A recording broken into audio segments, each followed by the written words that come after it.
জয়গুরু। ঠাকুর এরকম একটা বাণী দিয়েছিলেন, ইষ্ট নেশা ব্যাহত করে যে কাজ বা প্রয়োজন, পদে পদে বিপাক আসে, ভ্রান্তি আসে অগণন। অর্থাৎ আমরা এমন কোনো কাজই করব না যা করলে আমাদের ইষ্টের প্রতি, গুরুর প্রতি আমাদের নেশা কমে যায়, ভালোবাসা কমে যায়।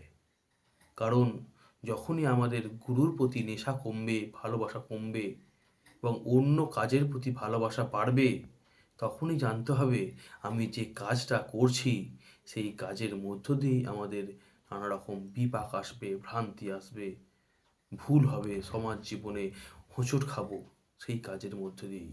তাই যদি আমরা সবসময় চেষ্টা করি যে কাজগুলো দিয়ে ঠাকুরকে ভালোবাসা যায়, ইষ্ট কাজের মধ্য দিয়ে ঠাকুরকে ভালোবাসা যায়, সেই কাজগুলোকে করা। আমরা এমন কোনো কাজ করব না যাতে করে আমার ঠাকুর অখুশি হন। তার প্রতি ভালোবাসা বাড়ানোটাই আমাদের একমাত্র লক্ষ্য। ভালোবাসা, এই ভালোবাসা বাড়ে কিভাবে? এই ভালোবাসা বাড়ে বাস্তব সেবার মধ্য দিয়ে। বাস্তব সেবা আমরা যত করব ততই গুরুর প্রতি আমাদের ভালোবাসা বাড়বে, আর তখনই আমাদের অভীষ্ট লক্ষ্যে আমরা পৌঁছতে পারব। গুরু ধরা সার্থক হবে।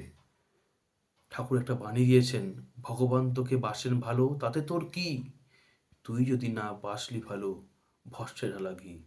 ঠিক তেমনি আমরা যদি গুরুকে ভালোবাসতে না পারি, আমরা যদি আমাদের ইষ্টকে ভালোবাসতে না পারি, সত্যিই ছায়ে ঘি ঢালার মতোই হবে, তা থেকে কোনো লাভ আমরা পাবো না।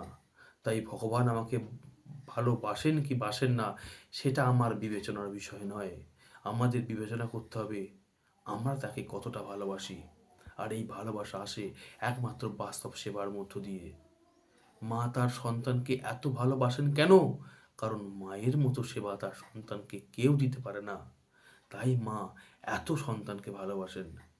আমার বাড়িতে যদি আমি একটা গরু পুষি, সেই গরুটা যদি একদিন রাস্তায় অ্যাক্সিডেন্ট হয়ে মারা যায়, আমার খুব কষ্ট হবে।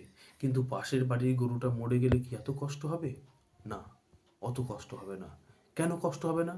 কারণ সেই পাশের বাড়ির গরুটাকে তো আমি সেবা দিইনি, তাকে রোজ দুবেলা তিনবেলা তাকে তো আমি খাবার দিইনি। তাই আমার গরুটাকে দিয়েছিলাম, তাই আমার গরুটা মরে গেলে বেশি কষ্ট হবে। তাই এই বাস্তব সেবার মধ্য দিয়েই ভালোবাসা তৈরি হয়। আর এই বাস্তব সেবাই হলো ইষ্টপ্রীতি। আমরা যদি ঠাকুরকে প্রতিদিন, আমরা যদি নিত্য নৈমিত্তিকভাবে ব্রহ্ম মুহূর্তে ইষ্টপ্রীতি করি, নিঃস্বার্থভাবে, গুরুর প্রতি আমার ভালোবাসা বাড়ে। আর ভালোবাসা বাড়লে সব কিছু হয়। তাকে বিশ্বাস করলে সব কিছু হয়। ঠাকুর বলেছেন, কঠিন বিশ্বাসে পাহাড় পর্যন্ত টলে যেতে পারে। তাই তার প্রতি বিশ্বাস, তার প্রতি ভালোবাসা, তার প্রতি নিষ্ঠা রেখে চলাই আমাদের সৎসঙ্গীদের একমাত্র কর্তব্য। তাই সেগুলো যাতে সঠিকভাবে হয় সেই দিকে আমাদের একান্ত লক্ষ্য দিতে হবে।